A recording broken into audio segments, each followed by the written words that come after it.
Hello and welcome to the WrestleTalk news. I'm Ollie Davis and I've got a Matt riddle for you. If the 2017 Royal Rumble is being held in Shawn Michaels' home state of San Antonio, Texas later this month, and he's advertised to be on Raw next week, how many dream matches is he going to have? If you've answered anything over none, you're probably wrong. Because the answer is most likely that the Heartbreak Kid has a movie out next week. He's in the WWE Studios movie The Resurrection of Gavin Stone, a faith-based dramatic comedy where he plays the ex-con alongside other cinematic archetypes, the good girl, the pastor, and of course, the guy who played the janitor in Scrubs. As great as the Michaels vs AJ Styles match would be, which has been teased by some on Twitter, and HBK's potentially renewed in-ring passion after working as a coach at the WWE Performance Center since last summer, I personally don't see him ever going back on his retirement decision. For that, we've always got Ric Flair. The record-holding 16-time world champion has teased he'll be making his record-breaking gazillionth coming out of retirement appearance on Twitter. I will never retire number 17. With a video of him deadlifting something very heavy. Flair is insinuating that he's training to be the 17th entry in the Royal Rumble match, presumably because his record amount of world title reigns is being threatened by both John Cena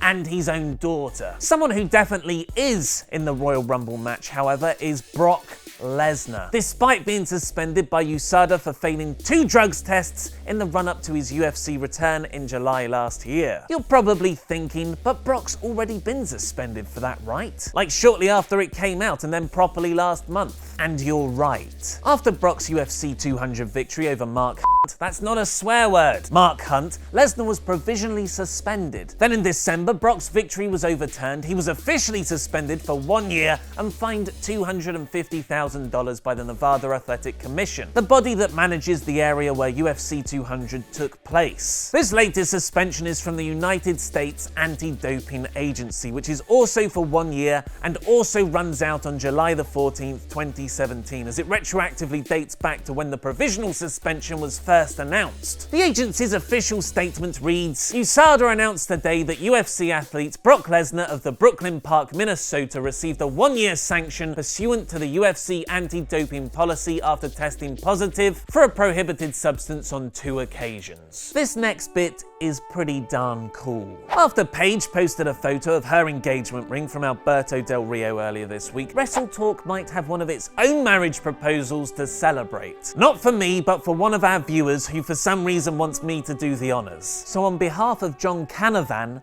Kathy Wagner, would you marry me? Marry John Canavan, that is, not me. My heart belongs to WWE official Rudy Charles, the best referee on the planet. My question for you today is, should Kathy Wagner marry John Canavan? Let me know your favorite wrestling couples at the moment in the comments down below, and make sure to vote in the poll above my head with whether you think Kathy should say yes. Be nice, guys. I'll announce the results in tomorrow's news. If you want to learn more about Brock Lesnar's suspension last month, or those rumors of an AJ Styles versus Shawn Michaels match, click on the videos to the left and subscribe. I've been Ollie Davis, and that was wrestling.